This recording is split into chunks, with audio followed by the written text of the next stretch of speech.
अंतिम वक्ता हूं तो पक्ष और विपक्ष से भी मैं उम्मीद करता हूं कि दोनों थोड़ी देर और समय लेकर सुनेंगे। साहब, जब बजट पेश हो रहा था तब हम लोग नए सदस्य भी हैं और कम उम्र के भी हैं, बड़ी उम्मीद के साथ में इस बजट के लिए आए थे। लेकिन जब बजट पूरा सुना ध्यान से, दरियावद विधानसभा का जिक्र तक नहीं हो रहा था, तब काफ़ी मन व्याकुल था। फिर सोचा कि किरदार तो बदलते गए लेकिन नाटक वही पुराना चल रहा है।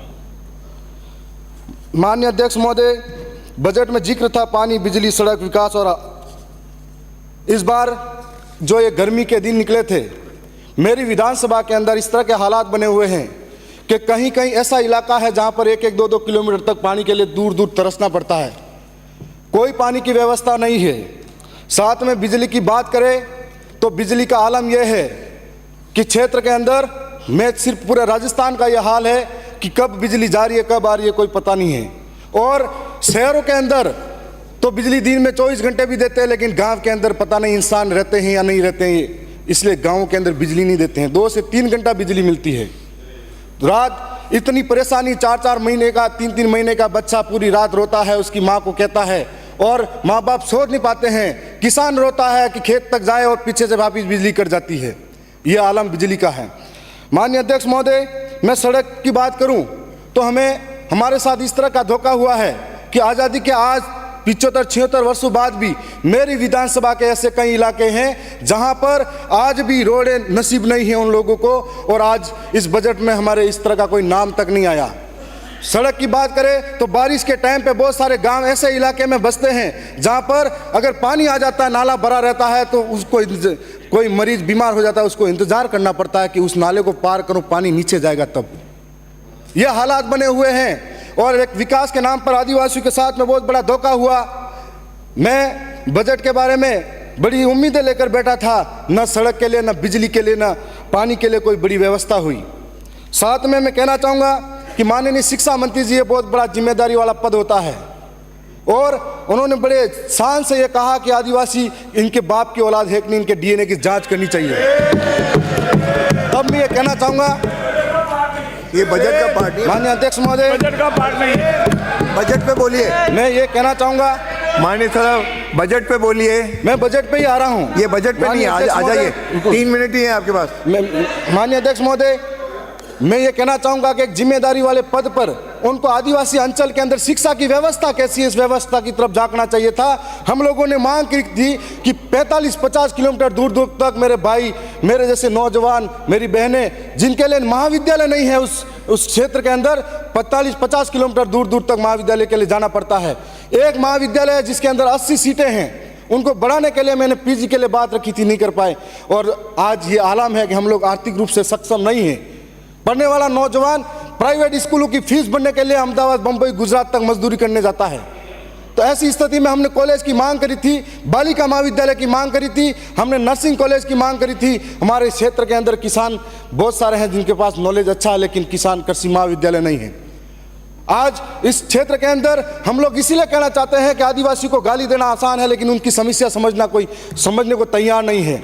आदिवासी इलाके के अंदर आपने, सरकार ने 100 स्कूलें, कर्मोन्नत और 50 विद्यालय नए खोलने की बात कही है। मेरे वहाँ पर ऐसे कई महाविद्यालय हैं जिनकी स्थिति यह है कि जर्जर भवन हो रहे हैं। जिंदगी हाथ पे लेकर बच्चे स्कूल के अंदर बैठते हैं, कोई पेड़ के नीचे पढ़ाई कर रहा है।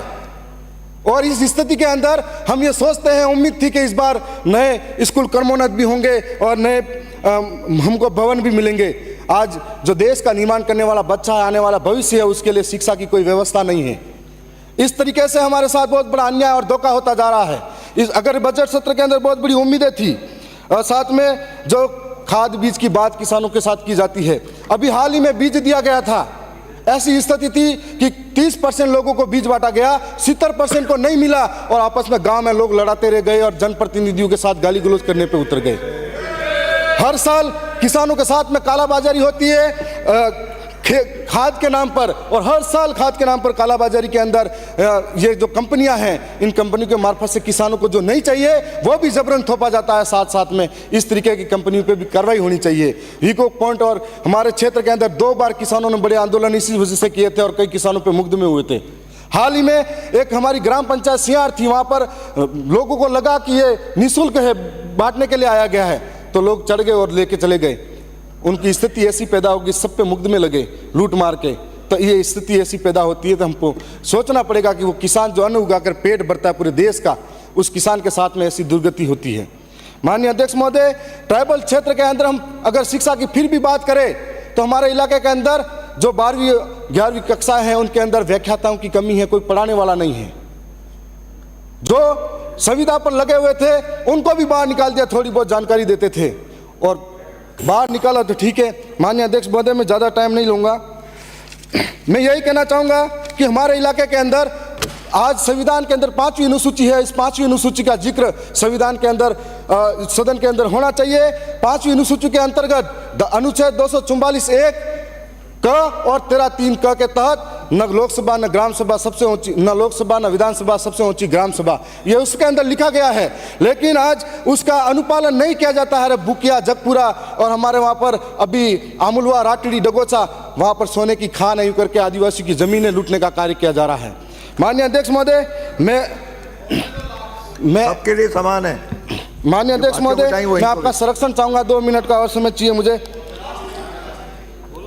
महात्मा गांधी नरेगा कार्य वालों के अंदर लेबर को जो पेमेंट दिया जाता है आज कम है। हम लोग दाल, मिर्ची और सारी चीज़ें महंगी होती जा रही है, तो आज इनके लिए लेबर का पेमेंट जो बढ़ाया जाए और नरेगा के जो मेड है उनके लिए स्थायी पहचान। मैं लास्ट 1-2 लाइनें कह के समाप्त कर रहा हूँ। देखो मुझे कि जनता की आवाज़ सुनो, जनता है नाराज सुनो, कल तक जो खामोशी थी चीख रही है आज सुनो, क्रांति का आगाज सुनो, गिरने वाली गाज सुनो, सहा बहुत है अब तक हमने बदल रहा अंदाज सुनो, जनता का है राज सुनो, जनता ही सरताज सुनो, बने रहोगे कब तक हमारे जनता की आवाज़ सुनो। मैं इतना ही कहूँगा। मैं ये कहूँगा कि जब शिक्षा मंत्री डीएनए की बात करते हैं तो इस देश के अंदर हम ये कहना चाहेंगे, सदन की बैठक हम हमारे सोमवार दिनांक 15 जुलाई 2024 के प्रातः 11 बजे तक के लिए स्थगित की जाती है।